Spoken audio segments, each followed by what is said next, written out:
Wir haben im ersten Lied zigmal Joy, Joy, Joy gesungen und da ist mir ein jüdischer Witz in den Sinn gekommen. Der jüdische Witz ist ein bisschen speziell. Manchmal kann man erst eine halbe Stunde später lachen. Also wenn er während der Predigt lacht, dann ist es ein jüdischer Witz.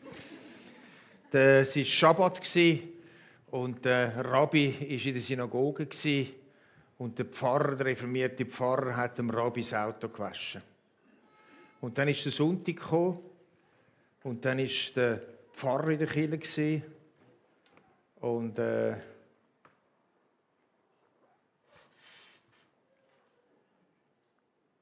wo der Pfarrer rausgekommen ist der Rabbi unter seinem Auto gelegen und hat etwas im Auspuff gemacht.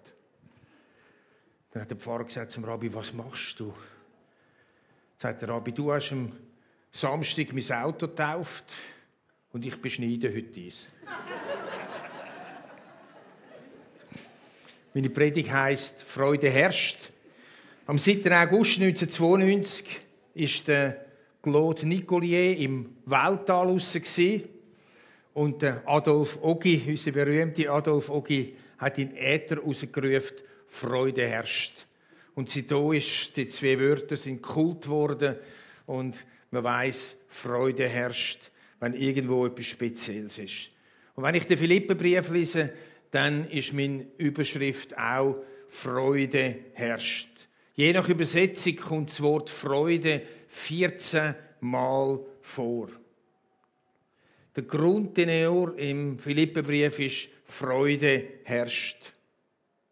Und im 4. Kapitel gibt dann der Paulus noch einen drauf über all diese Freude, die er immer wieder schreibt. Und zwar so stark, dass ich mich frage: Paulus, wer hat dich so euphorisiert? Oder ich muss sagen: Paulus, jetzt übertreibst du aber gewaltig. Er sagt nämlich in Philipper 4,4 Folgendes: «Freut euch in dem Herrn alle Wege. Abermals sage ich euch, freut euch.» Es ist ein Appell, ein Aufruf, der sagt: freut euch, egal was passiert. Alle Wege, oder? Paulus geht's noch. Also ich meine, wenn du in Schwierigkeiten bist, wenn dein Kind einen Unfall gehabt hat, wenn du eine Trennung vor dir hast oder hinter dir hast, wenn du eine schlechte Diagnose hast, wenn es irgendwie einfach nicht läuft im Beruf oder in der Schule, egal wo, dann heisst es: Freude herrscht alle Wege. Wenn ich nicht wüsste, was der Paulus alles durchgemacht hat in seinem Leben, würde ich ernsthaft an ihm zweifeln und sagen: Paulus, jetzt hast du abgehoben. Aber der das sagt, hat einiges mitgemacht. Er hat ein starkes Leiden gehabt. Die einen meinen, es sei Epilepsie gewesen. Auf jeden Fall ein Leiden, das ihn andere Christen dafür verachtet haben, insbesondere Korinther, und haben ihn ausgelacht, nicht wie andere Vorzeigeapostel. Er war also wegen seinem Leiden kein Vorzeigeapostel gewesen. Dann ist er verfolgt worden, geschlagen worden, zur Stadt ausgeschleift und man denkt, er sei jetzt mausetot, bis die Jünger herumgestanden sind und er wieder aufgestanden ist. Dann ist er in einen mega Sturm gekommen, hat Schiffbruch erlebt und sehr, sehr knapp überlebt. Und jetzt sitzt er gerade in Rom in der Gefangenschaft und wartet vermutlich auf sein Todesurteil. Und da schreibt der Paulus: «Freut euch alle Wege.» Und trotzdem, als ich mich eingelesen habe in den Philipperbrief, ich ein bisschen studiert habe, ich gedacht, das ist nichts für mich. Das kann nicht sein. Das kann einfach nicht sein. Freut euch alle Wege. Geht's noch? Und dann habe ich darüber nachgedacht.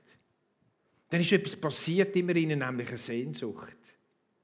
Eine Sehnsucht in mir auch, in verschiedensten Lebenssituationen Freude überzukommen. Oder zumindest in schwierigen Situationen innere Ruhe, Geborgenheit oder eine Zufriedenheit zu bewahren. So eine Sehnsucht. So Sehnsucht nach dem tiefen Jesus-Erlebnis von Paulus. Der Paulus hat 2 Geheimnisse, wo im Philipperbrief er darüber schreibt. Das erste Geheimnis ist die enge Verbundenheit, die Verwurzelung in Jesus. Ich weiss, Elias hat am letzten Sonntag schon über das predigt. Ich habe die Predigt gelesen, ich habe sie intus. Aber lasst uns den Mut haben, nochmal auf das einzugehen. Der Paulus sagt nämlich nicht einfach so, freut euch, sondern er sagt, freut euch in dem Herrn. Paulus ist also nicht realitätsfremd und sagt, wenn es beschissen geht, dann freut ihr einfach, weil es beschissen geht. Sondern er sagt, freut euch im Herrn. Er sagt, Freude, wenn es nicht so läuft, auch wenn es wirklich nicht so läuft, wie du denkst, das ist Freude wegen dem Glauben an Jesus. Freude wegen der Verwurzeltsein in Jesus. Freude wegen der Jesus-Beziehung. Freude, dass die Jesus-Beziehung an schwierigsten Umständen einen Anker gibt. Was für eine Qualität vom Glauben hat der Paulus? Und diese Qualität will ich annähernd auch. Ich will unbedingt dorthin wachsen. Ich gebe mich nicht mit weniger zufrieden, als dass ich ein Stückchen weiss, zu dem tiefen Glauben, zu dem tiefen Christus verwurzelt sein, von dem Paulus kann nie wachsen. Er sagt weiter im Philipper 4,13, nichts ist mir unmöglich, weil der bei mir ist, mich stark macht. Er sagt, der Jesus macht mich stark. Der Jesus macht mich stark.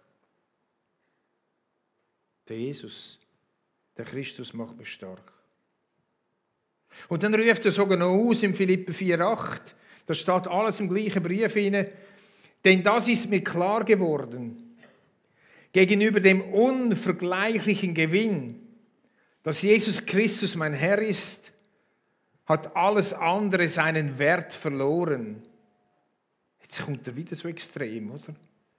Um seinetwillen habe ich das alles hinter mich gelassen. Es ist für mich nur noch Dreck, wenn ich bloß Christus habe. Die Verbundenheit mit Christus ist so ein starker Gewinn im Leben von Paulus. So eine starke Realität. Nichts Weltfremdes, etwas ganz Neues. Das sagt, all das, was ich in meinem Leben vorzuweisen hätte, und er zählt auf, was er vorzuweisen hat, seine Ausbildung, seine Taten für Gott, was er alles geleistet und gemacht hat, sagt er, all das schaue ich an wie Dreck im Vergleich zu dem, was der Christus mir bietet.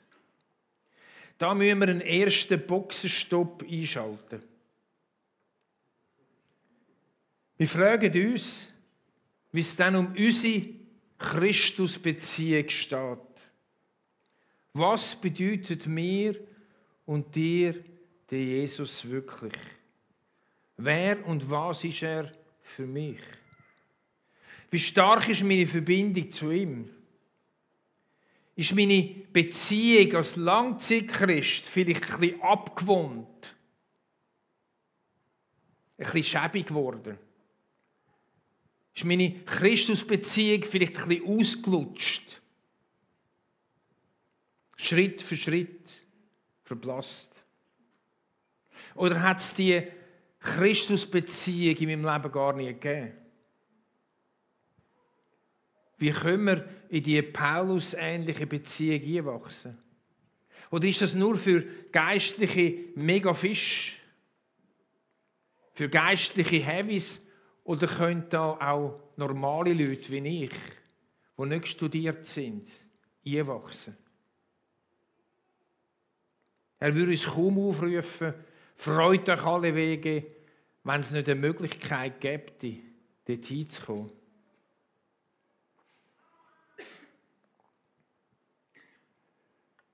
Ich sage jetzt einen Titel, den man nicht gerne hört. Elias, ich wiederhole dich ein Stück weit. Verbundenheit braucht Investition. Es braucht eine Investition in die Christusbeziehung hinein. Es ist so cool, wenn wir in den Gottesdienst kommen. Und es ist so les, wenn wir in eine Kleingruppe gehen, in eine Small Group. Aber Freunde, ganz ehrlich, es langt nicht für die Christusbeziehung. Es tut mir leid, das müssen Sie sagen. Es braucht einen täglichen Umgang mit dem Jesus. Ich habe, bevor ich über die Predigt nachgedacht habe, gar noch nicht gewusst, dass ich sie habe, dass mir das Thema gestellt wird, habe ich alle 4 Evangelien nochmal durchgelesen, um nochmal in den Christus einzuwachsen, um ihn nochmal kennenzulernen, wie er mit Menschen umgeht, wie er Feste feiert, was er sagt in der Bergpredigt. Und durch das Befassen mit dem Wort Gottes habe ich nochmal eine stärkere Jesus-Beziehung bekommen. Das erste Geheimnis zur Freude alle Wege ist eine enge Verbundenheit mit unserem Herrn. Und das zweite Geheimnis kommt jetzt, der Vers, wo über die Predigtstelle geht, nämlich weiter. Er heißt: Freut euch in dem Herrn alle Wege. Abermals sage ich euch, freut euch. Und dann, ihr wisst ja, dass das Kommen des Herrn nahe bevorsteht. Ihr wisst ja, dass das Kommen des Herrn nahe bevorsteht. Das zweite Geheimnis ist die Erwartung von der Wiederkunft von Christus, wo der Paulus so real hat. Es ist der Tag, wo die Propheten immer wieder davon reden, zum Beispiel Zacharia, wo sagt, und seine Füße werden stehen auf dem Ölberg. Oder wo sagt, der Herr wird König sein über alle Landen. Es ist die Erwartung, dass der Christus zum zweiten Mal wiederkommt. Und diese Erwartung, über die redet Paulus im Philipperbrief. Und er sagt, ich habe die reale Erwartung, dass Jesus wiederkommt. Und das, dass der Friedensfürst kommt, dass dann endlich einmal Frieden wird sein, wo jetzt immer wieder alle von Frieden reden und Friedensnobelpreisträger vorgeschlagen werden, weiss ich was alles.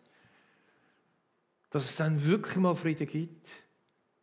Und der Paulus streckt sich aus nach dem Tag und das gibt ihm Freude ins Herz. Es gibt ihm Vorfreude ins Herz.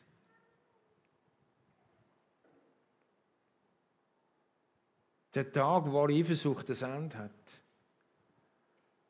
Der Tag, wo jedes Krieg ein Ende hat. Der Tag, wo jede Verunglimpfung ein Ende hat.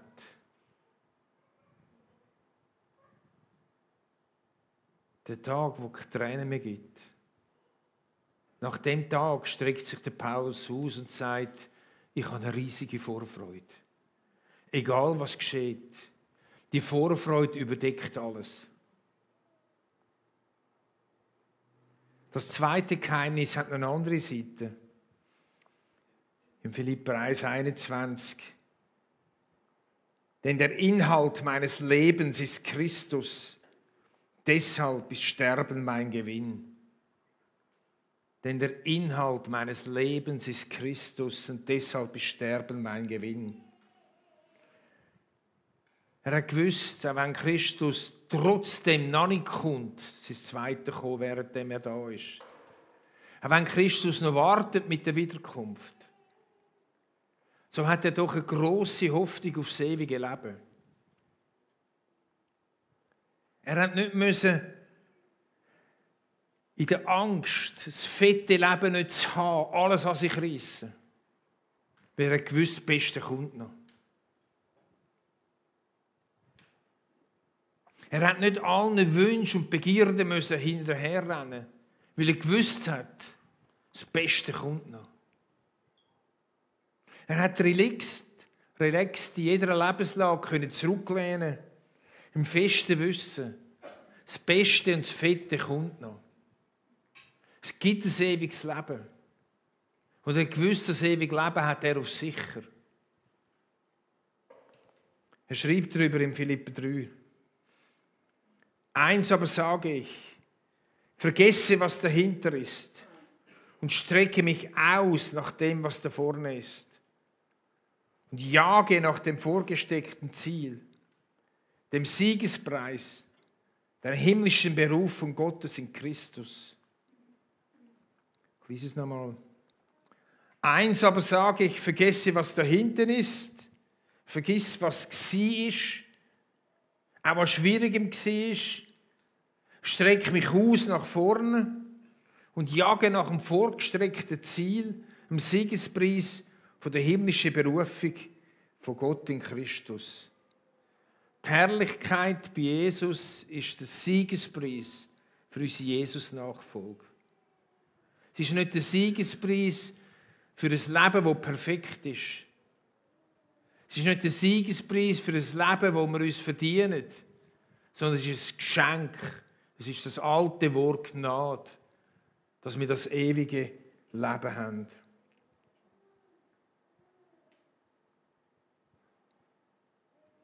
Es ist der Bestandteil von dem Leben von Paulus, und er gewusst hat, entweder kommt Christus wieder, während ich lebe, dann bin ich bei ihm, Vorfreude.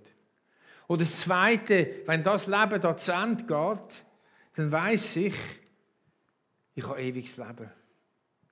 Ich weiss, dass ich weiss, das Beste kommt noch.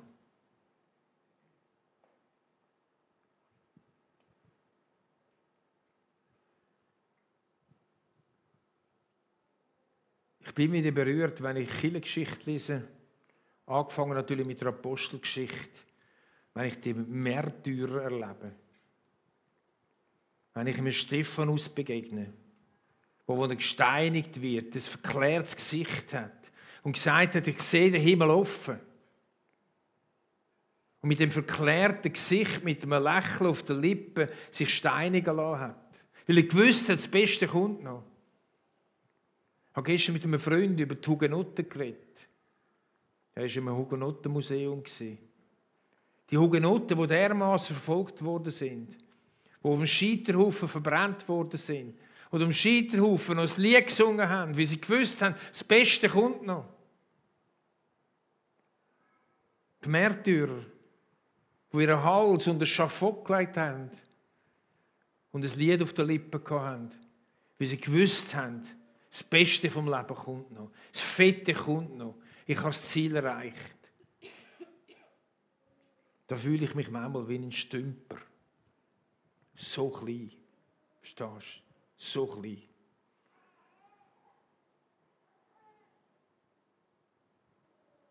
Die Märtyrer, die Freude hatten im Angesicht vor ihrem Tod. Das kann nur die enge Verbindung mit Christus machen und das kann nur die Erwartung vom ewigen Leben machen.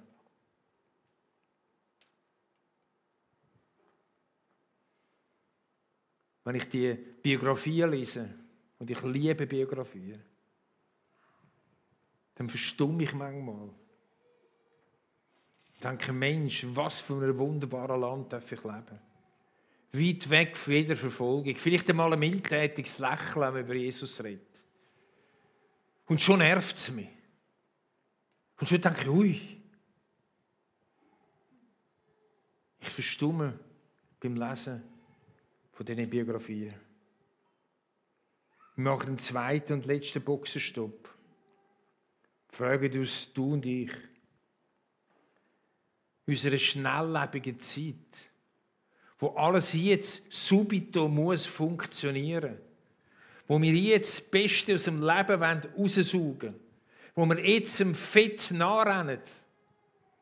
Was bedeutet uns das noch, das ewige Leben? Ein paar von euch denken jetzt, der Typ da vorne ist schon alt drum. Das schon denken, ist okay. Aber die ersten Christen, egal wie alt sie waren, sie haben das ewige Leben real vor ihren Augen gesehen. Fühlst du dich zu jung, um über das ewige Leben nachzudenken? Ich glaube, wir haben es ein bisschen verloren, über unseren Tellerrand rauszuschauen.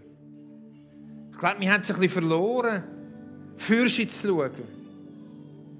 Weil die Ewigkeit geht nicht nur 80 Jahre, sie geht ewig. Und die Frage ist, wo wir die Ewigkeit verbringen. Nicht, weil wir gut sind, sondern weil wir an Christus glauben und in unserem Herzen haben.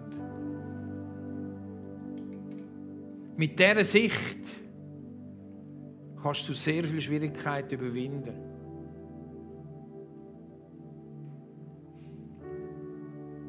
Vielleicht sagst du, ja nun, nach dem Leben ist alles aus und vorbei. Was nützt dir denn der Glaube noch? Der Glaube an Christus ist doch nicht das I-Pünktchen oder das Pünktchen auf dem I, so ein Add-on, so dass vielleicht das Leben ein bisschen besser wird. So, das Leben mit Christus hat eine gewaltige Perspektive.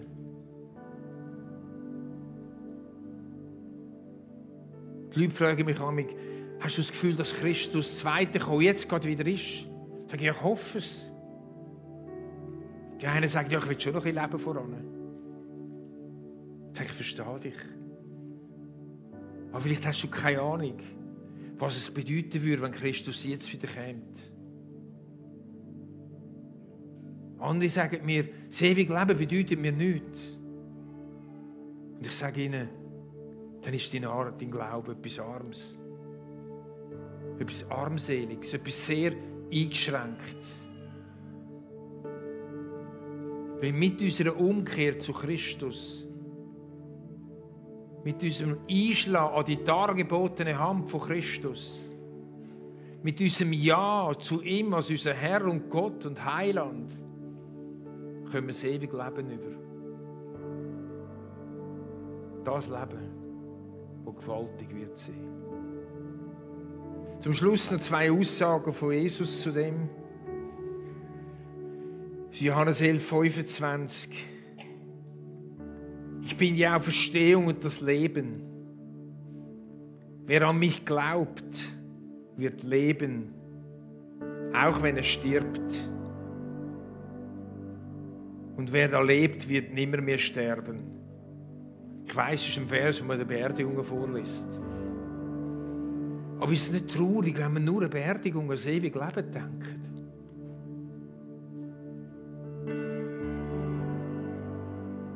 Oder in Johannes 14,2.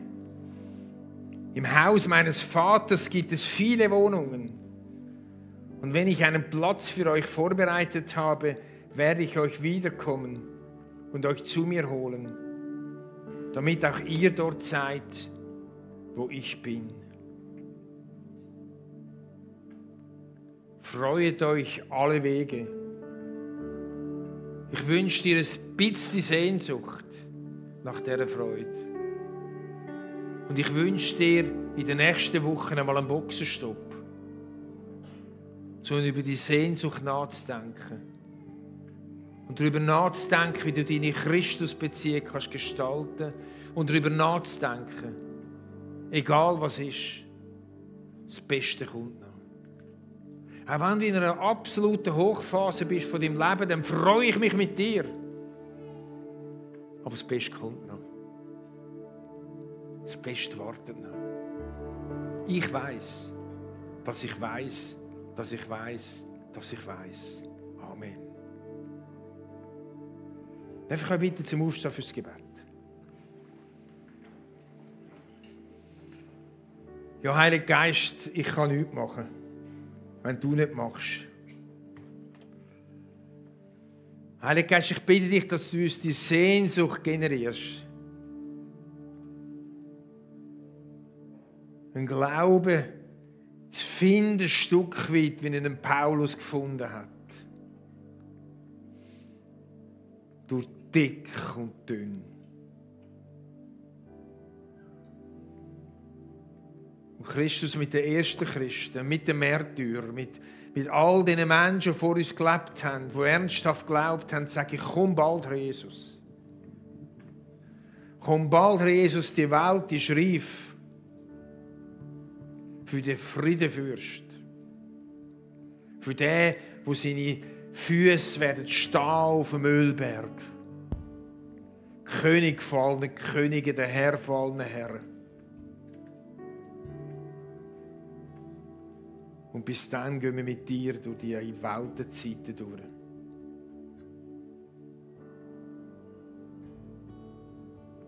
Bis dann singen wir vielleicht zaghaft. Ich habe Joy in meinem Herz. Ich habe Zufriedenheit in meinem Herz. Auch wenn es stürmt. Ich liebe dich, Jesus. Du bedeutest mir so viel. Komm, Geist Gottes, weck du die Sehnsucht. Und dann lass uns Weg finden. Lass uns Weg finden. An das Christusherz. Heiliger Geist, eine von diesen Aufgaben ist es, uns Christus und den Vater gross und lieb zu machen und ihn zu verklären. So mach du das. So mach du das. So wir können verwurzelt sein, so wir können reinwachsen. Danke vielmal. Amen. Wir haben ein Gebetsteam für euch.